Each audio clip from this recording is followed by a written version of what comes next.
Hi everyone, my name is Sociology, and I know we've learned a lot about each other through our posts, and some of you have read my posts and learned about me, and as have I read your posts and learned about you. But today I'm going to talk more about how I've been socialized here in America through my Indian culture and my American culture, and who I am today because of it.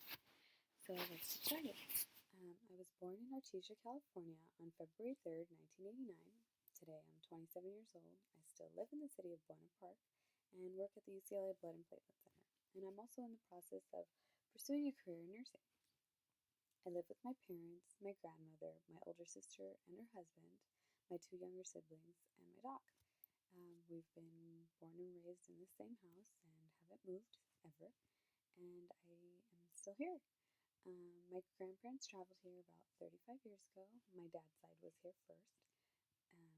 Then my dad went to high school here, actually the same high school that I went to college here, went back to India, had an arranged marriage to my mom, and traveled back here with her. And from then, they've expanded and grown. And my mom called over her siblings, and my dad had his siblings here, and they all have children of their own. And we've grown into this community of 200 and so Indian people who have grown up together, done functions together. It's been great. It's been a great life so far. I've been able to, learn so much about my culture, about my religion, about everything through this community. We practice so much together. We get to go to each other's events, celebrate so many things together, wear the traditional Indian clothing, dance and eat, all the traditional Indian stuff. Um, it's been great. So, to further that, I was taught how to speak Punjabi at a very young age. You can say that I'm trilingual. I know how to speak Punjabi, Hindi, and English. Um, I speak more Punjabi on a daily basis with my grandmother. She has never spoken a word of English, and that's how we've learned how to speak more Punjabi.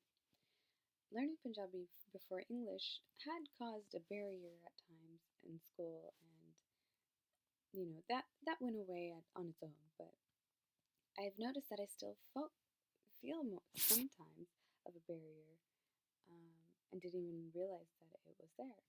My boyfriend actually recently just realized that I still translate a lot of things from my Punjabi first and then say it in English.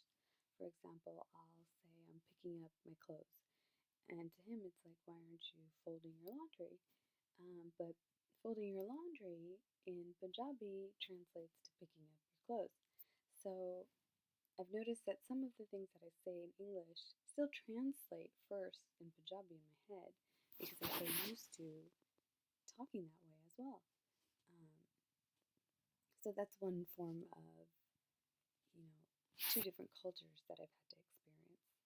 And growing up in as American born Hindu, I've learned to take a sense of pride for both of my cultural backgrounds. Conley describes culture as a set of beliefs, traditions, practices, or the sum of social categories and concepts we embrace, in addition to beliefs, behaviors, and practices. Or, in other words, he states culture is everything but nature. So, my socialization was has been derived by my Indian side, which was given to me by my parents, and my American side from all of my other surroundings outside of my family and my parents.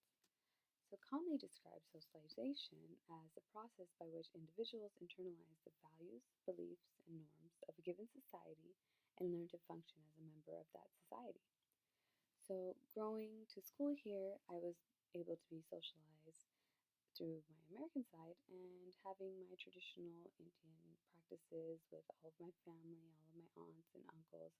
I was being socialized through my Indian world as well. So going to school, Conley also describes he talks about sitting facing in front of a classroom, raising your hand before asking or answering a question, not to talk when the teacher is speaking, etc. So I also learned all of these, as well as you guys did, how to socialize in the American culture way. I would remember that I actually talked a lot when I was in elementary school, and I would get a red card pulled. There were four colors. It would go from like green to yellow to orange to red. when you hit a red card, it would mean that you were put on timeout or you were, out of line, and then you get a note sent home. So when I would have this note sent home, I'd be punished. My parents would even spank me sometimes, and in the Indian culture, spanking was seen as okay. This is because my parents grew up this way. Even in schools, they were allowed to spank kids if they were doing something wrong or got a certain amount of answers incorrect or whatnot. So there's a difference, Both of my I get reprimanded in both cultures, in both worlds, but there's a difference on how I get reprimanded and how I did and how I grew up. Um, so Conley also states how we are largely shaped by our interactions with society, and not only did I learn part of myself from my Indian society and my parents and their culture, but also a lot from my American culture, from school, from friends, and even my friends' households and the way they live their lives and how their culture affects them. From my best friend's Filipino, I learned a lot from her. I have another friend who's Mexican. I learned a lot from her. Growing up, it was always, learning and a process of knowing that, let me share my side of my story and my Indian side, and then they would share theirs, and we would also share the common ground of being American at the same time. So I can say that I've been socialized through my parents, my culture, and my American culture throughout my entire life. From my parents' side, I've learned my religion, my language, my traditions, my morals, all through the Indian side, but I've also learned this from my American side as well. Um, my Indian side of my life has helped me develop what Conley talks about as the looking glass self. This is one of the theories of socialization. It was termed by Charles Horton Cooley. The looking glass self is the self that emerges from our ability to assume the point of view of others and thereby imagine how they see us, how we are perceived by gauging others' reactions, and revise our theory by fine tuning our self concept. Um, so, this meaning that a person's self is established through interpersonal interactions and the viewpoints of others, thus creating a self image of oneself. So, my self image is sometimes in question because of the deeply rooted values and beliefs my Indian side carries, and the life that I choose to live today is affected by their viewpoints. So, many of you know that I am in an interfaith relationship, and a lot of my family doesn't agree with this and what they think about me and what they see, and sometimes when many of them had found out, a lot of them chose to treat me differently or, you know, speak to me differently or not. It was a difference, and that self concept of myself, sometimes gets affected, and their viewpoints are important to me. I grew up with these people, and I want them to know that I'm still the same Shelley. I'm still the same, you know, daughter and cousin and sister that they have always known, but I've chosen a path for myself as well.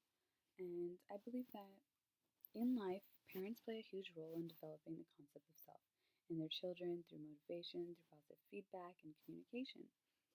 And even though my parents and I have fallen off of the fence or are on two different sides of the fence about my direction in my life, I am very proud to say that they've raised me very well, and I've been able to make it through society only because of the things that they've taught me.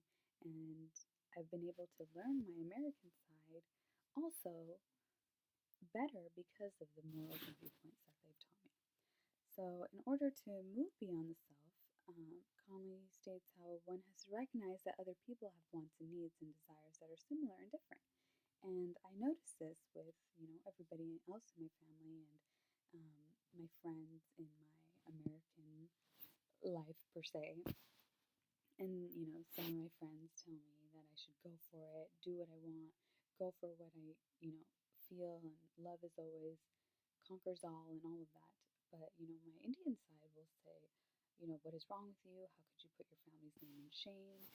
So everybody's wants and desires are all different, and I've seen that and I've grown to see that. And I also have to put myself in this equation and really understand what I want and how I perceive my life as well. So, an example of socializing through this. As children, we would play games during recess, at home with my siblings and play pretend. Um, so this was another way that Conley states how we move beyond ourselves by playing games with our siblings, with our peers, and everything. My parents used to put us in the Boys and Girls Club after school or during summer, or have us, be in summer activities, go to summer school for extra credit. You know, it was always something else that we would have to spend our spare time doing, and learning something and doing something. Um, my siblings and I would play store, play house, and all, be the mother or the father or the children or the cook. We would play and pretend, and being in the Boys and Girls Club at a young age, we'd play countless amount of team games and learn so much about the world around us. So this would be what Conley states is us practicing the generalized other. So generalized other is what represents an internalized sense of the total expectations of others in a variety of settings, regardless of whether we have encountered those people or places before. And you learn how to function with complete strangers, you learn how to function in society. Um, and so I believe that I have learned this concept and practice it very well. So going back to both of my cultures, there's many different things about both of my cultures. For example, when you greet someone in my culture, especially an elder, you're supposed to bow down and touch their feet. When you touch their feet, that same hand you touch your head with. And as you're doing that gesture, the elder also places their hand over your head and says Jin de Roho, or offers you blessings. And Jin de Roho translates as may you live long or have a long, prosperous life. Um, and in turn, this is your way of respecting them. It's called Ashirvad, and it means to receive your blessings. So here in America, I learned that hugging or high-fiving or, nodding and saying what's up, or, whatever clever way that friends learn how to handshake, everything, it's different. I learned that touching someone's feet in the American culture, they'd probably have a reaction of jumping back and not really realizing, or looking down on the floor and not really realizing what you're doing. But in this way, another theory that we learned in this class of symbolic interactionism is learned. Conley talks about symbolic interactionism, which is the micro level theory in which shared meanings, orientations, and assumptions from the basic interactions behind people's actions and motivations um, are learned. And my example of greeting one another is it's a type of this. Conley states that comprehending the tenets of symbolic interactionism is a key of seeing how the process of social construction is both ongoing and embedded in our everyday interactions. So, me coming home and saying hi to my elders and calling them by a certain name was my everyday interaction in my Indian life. But going to school and seeing my friends and seeing, my teachers and who are my elders, saying hi or making sure I respect them, or not going up to them and hugging them or touching their feet, that wasn't a part of my American culture, so I had to learn how to do that in my American culture. Um, so, in addition, my parents have instilled the belief of our gods in our polytheistic religion, and we follow through by fasting, practicing being vegetarian on certain days of the week, listening to prayers at home or in the temple, or whenever we desire. I also wear these um, red threads here. There's a couple of them. You can see the couple of them, they're actually kind of worn out. They're one's from like going to the temple, prayer. One was just every time you go to the temple, you get one. Every time you start a prayer, you get one. If you're doing something specific in a prayer, you get one. If you're celebrating Diwali, which is one of our celebrated holy festivals, you get one. And you're really not supposed to take them off unless they fall off. So I have kept that tradition, and I don't really take them off unless they fall off. And sometimes they look really worn out, and sometimes they may look unprofessional, but you'll probably notice them on some Indian people from now on and see that, okay, I know that that red thread is a symbolic symbolism of God and prayer and um, that God is always with you. So I leave it on, and it's part of my Indian self in my everyday world. So, furthermore, my American upbringing motivated me to do certain things in school, such as running for class president and being more independent and free.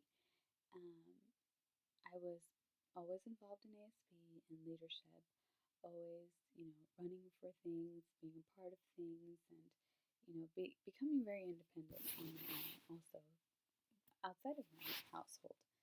Um, when I went to UCLA, I also decided to join the Indian dance team. It's called Bruin Bhangra, and I was on the team for 2 years and still a part of it now.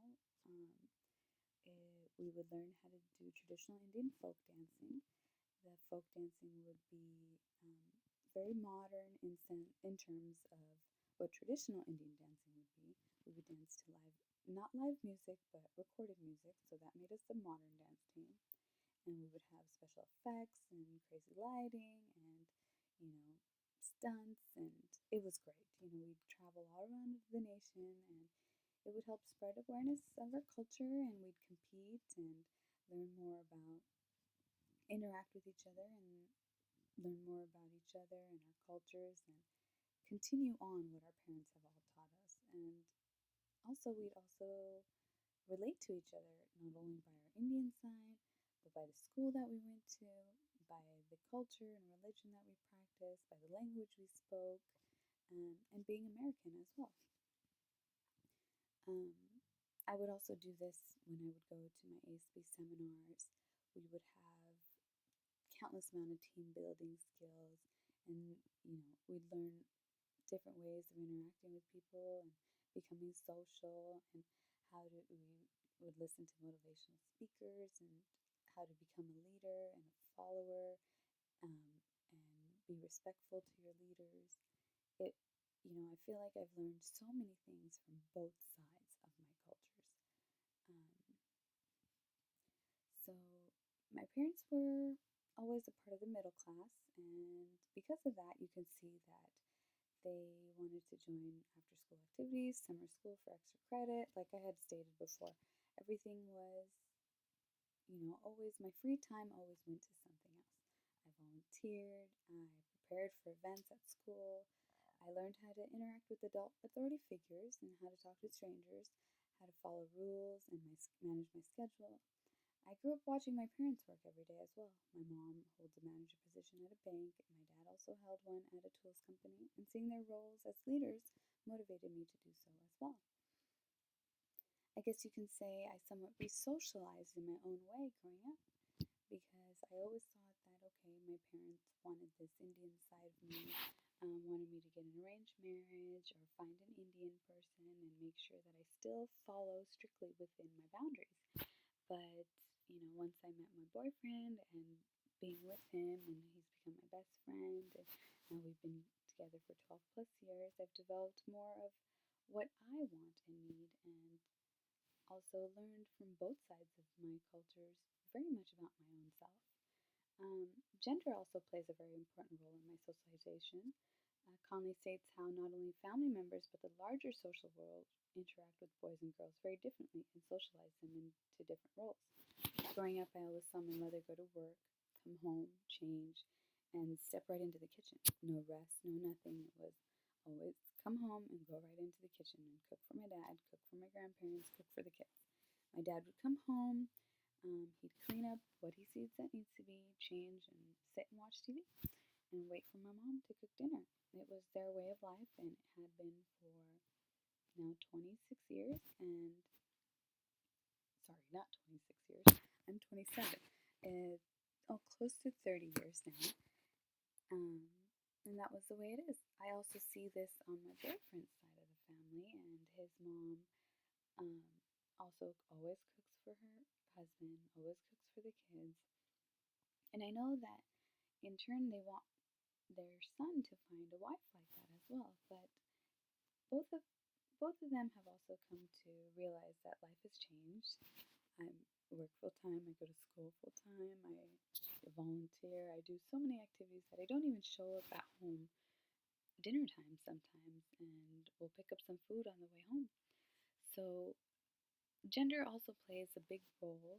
I mean, one day I hope to also still follow my mother's footsteps and be the woman to cook and clean, but also share that with my husband as well and share those responsibilities with him, um, because I feel like it only builds your bond together, and that I've learned through my American culture. I've seen how being equal is an important thing, how having the man do something and the woman do the same is also important. So, again, another great example of how both of my cultures have come into play in my life. So through both of my cultures, I've grown to practice what we've learned is cultural relativism. Cultural relativism means taking into account the differences across cultures without passing judgment or assigning values. Conley states that practicing the concept of cultural relativism helps us understand differences and only increases our knowledge about the world around us. So, another example again, my boyfriend and I practice cultural relativism even more in our relationship. He is a Bengali Muslim and I am a Hindu Punjabi. And even though our relationship is considered forbidden love, um, we practice cultural relativism and always have. Um, Ethnocentrism is another term that we learned. Ethnocentrism is the belief that one's own culture or group is superior to others and the tendency to view all other culture from the perspective of one's own. So we don't practice ethnocentrism, and we don't believe that our culture is superior than each other's, otherwise we wouldn't be in this relationship 12 plus years later. And yes, religiously our worlds may collide and are completely separate. However, growing up watching countless amount of Bollywood movies and American movies and learning about each other's religions through experiences and our own research through our parents, through religiously what they do and what he does and what we do, and from each other, we've learned so many things. So we've been able to practice again what I had stated as the generalized other. Um, we've internalized the sense of total expectations of others in a variety of settings. Um, in his settings, I've learned his cultural and religious views, and in my settings, he's also learned my cultural and religious views, regardless of whether we have encountered those people or places before, as in the definition, regardless if him and I were together for 12 plus years or more or less, I feel that we would still be the same person we are to each other because together we have been raised in this American culture, but also had a very similar Indian upbringing as well. So overall, I have been able to balance both cultures, become who I am today because of both of them. My parents have taught us to be respectful, and we are known as the kids, me and my siblings, even as adults who still approach our elders with the utmost respect. I still respect everybody very much, just as my parents taught me. Still go up to them, touch their feet, hug them, call them by their correct name, and add the correct suffix, which is G, to everybody. You can't call your aunt, which would be translated as Bua, and Bua would be your dad's sister, just Bua. You would have to say Bua G. And in my American culture, I wouldn't add G to anything. I would just say auntie or uncle and call them by their name, probably. So I've learned so many different things, and with this class, I've been able to really understand a lot more how it's all come together. And, with these many definitions and what Conley talks about, and all of these examples that he gives, um, it's it's really been an eye opener, and I've really been able to talk more openly and more creatively with my parents and my boyfriend and all of my friends, and really internalize everything about myself and how I've become who I am today. The unique way that my parents were able to capture their culture and the unique way that I was still able to capture my American culture has really brought me to where I am today. Um, So my personality and character in terms of being more independent, and also still culturally practicing every part that my mom would want me to and my dad would want me to, um, and I want to actually, all encompasses who I am today. So that's more about me, and I hope you enjoyed this presentation. I really tried to compose everything together and give great examples for everything. So if you have any questions or if you have any concerns, please feel free to ask me. I'd be more than happy to answer them. If I need to clarify anything, or if you feel that, you may think something I said was wrong, please let me know. I'd be more than happy to respond and get to know you more as well. So thank you, and I look forward to seeing everybody's presentations. Good night.